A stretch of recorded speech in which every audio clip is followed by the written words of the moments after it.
اسرائیل کی حماس کے ساتھ جنگ جاری ہے اور اس میں کسی صورت پہ یہ نظر نہیں آ رہا کہ یہ کسی خاتمے کی طرف جا رہی ہے۔ حماس کو شکست دینے کے لیے کوشش کی گئی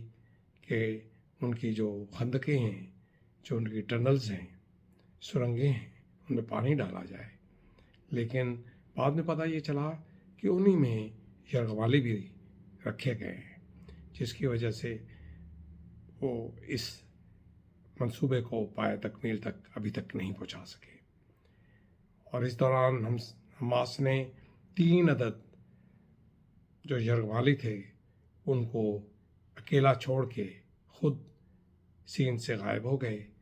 اور جب وہ بیچارے باہر نکلے اعلان کرتے ہوئے کہ ہم اسرائیلی ہیں، ہمیں کچھ نہ کہا جائے، ان کا انداز کچھ اس قسم کا شاید تھا کہ اسرائیل کو لگا کہ یہ حماس کے ہی جنگجو ہیں، تو انہوں نے 2 کو وہیں گلی میں مار ڈالا، جبکہ ایک بیچارہ بھاگ کے 7 والی بلڈنگ میں چھپا۔ تو لیکن اسرائیل کے فوجی جو سمجھ رہے تھے کہ یہ دشمن ہے، انہوں نے اس کو اندر جا کے مارا۔ تو 3 یرغمالی جب ان کے ہاتھوں مارے گئے تو نتنیاہو پر پریشر جو ہے وہ اور بڑھ گیا، اور جب پریشر بڑھ گیا تو اس کو اب کہا جا رہا ہے امریکہ کی جانب سے کہ اپنی جنگ کو خاتمے کی طرف لے جاؤ، ورنہ دنیا میں جو حمایت ہے آہستہ آہستہ وہ اسرائیل کی ختم ہو رہی ہے۔ لیکن اس کے ساتھ ہم دیکھتے ہیں کہ اسرائیل جو ہے کہیں یہ فیصلہ کر چکا ہے کہ یہ جو 200 یرغمالی جو ابھی تک زندہ جنگجوؤں کے ہاتھ میں ہیں، وہ اسی بڑی جنگ کا حصہ ہیں، اور وہ فیصلہ کر چکے ہیں کہ اگر یہ نہیں بھی زندہ لوٹتے، اس کے بدلے ہم نے حماس کو ہمیشہ ہمیشہ کے لیے ختم کر دینا ہے۔ حماس کا خاتمہ اور غزہ میں ان کا کبھی نہ واپس پلٹنا، یہ ہے اس وقت اسرائیل کی حکمت عملی، جس کی وجہ سے جب فلسطینین اتھارٹی میں محمود عباس نے یہ کہا کہ ہم غزہ کا کنٹرول سنبھال لیتے ہیں اور ہم اس پہ نظم و نسق قائم کرتے ہیں، تو اسرائیل نے کہا ایسا نہیں ہوگا، غزہ جو ہے اب کبھی واپس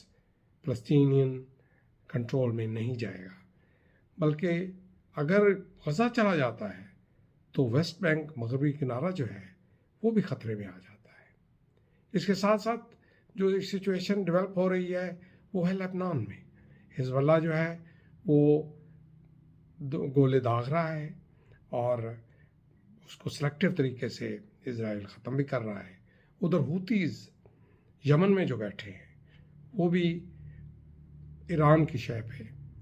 اس طرف گامزن ہیں، کئی بحری جہازوں پہ انہوں نے حملہ کیا ہے،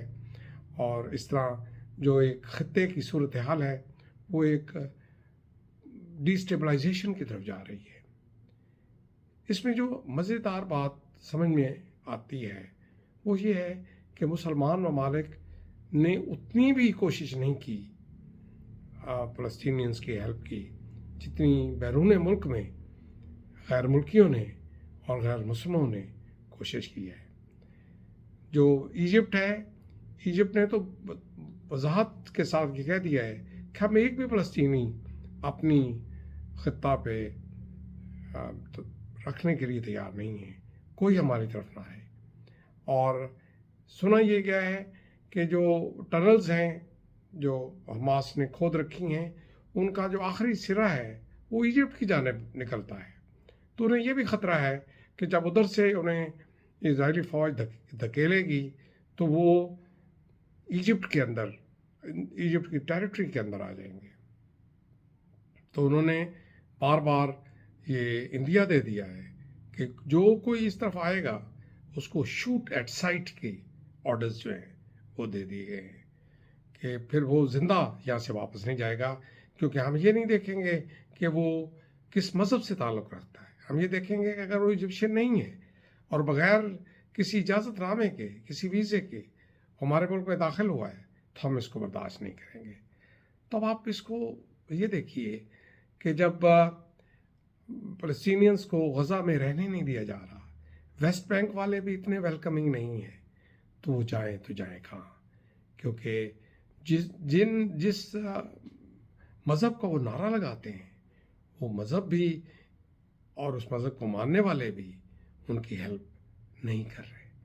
کیونکہ انہیں اپنی خطرہ ہے کہ اگر یہ غزہ کا ماڈل ان پر نافذ ہو گیا تو پھر ان کی بچت کی کوئی صورت نہیں رہے گی۔ اس کو آپ دیکھیے کہ جو امریکہ کی جو یونیورسٹیز ہیں ان میں ایک بحث چل نکلی ہے کہ ہمیں غزہ کی صورتحال دیکھتے ہوئے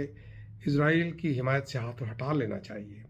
لیکن ایک دوسری لابی بھی ہے جو اس کے خلاف ہے۔ اب دیکھ رہے یہ ہے کہ ایک بحث جو ہے وہ عالمی سطح پہ چل نکلی ہے، کیونکہ جنگ چوں لمبی ہوتی جا رہی ہے تو لوگوں کی جو پیشنس لیول ہے وہ بھی کم ہو رہا ہے، اور اس کے ساتھ ہی ہم دیکھتے ہیں کہ ڈپلومیٹک ایفرٹس بھی بڑھ گئی ہیں۔ فرانس اور مختلف یورپین ممالک کے جو سفراء ہیں، جو فارن منسٹرز ہیں، انہوں نے وزٹس کی ہیں تل ابیب کی اور سمجھانے کی کوشش کی ہے،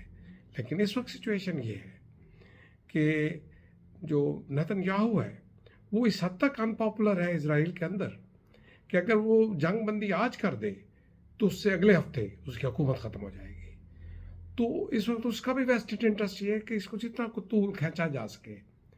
لیکن اس پر پریشر ہے۔ جو یرغمالی کے خاندان ہیں وہ تل ابیب میں اس کی آفس کے باہر بیٹھے ہیں اور بار بار کہہ رہے ہیں کہ ہمارے پیارے ہمیں واپس لوٹاؤ، لیکن ہم یہ دیکھتے ہیں کہ اس وقت جو سچویشن ہے وہ ایک اس خوفناک لمحے کی طرف جا رہی ہے جہاں شاید یہ کسی کے کنٹرول میں نہ رہے۔ یونائٹڈ نیشنز جو ہے اس کو عضو معطل بنا کے رکھ دیا گیا ہے۔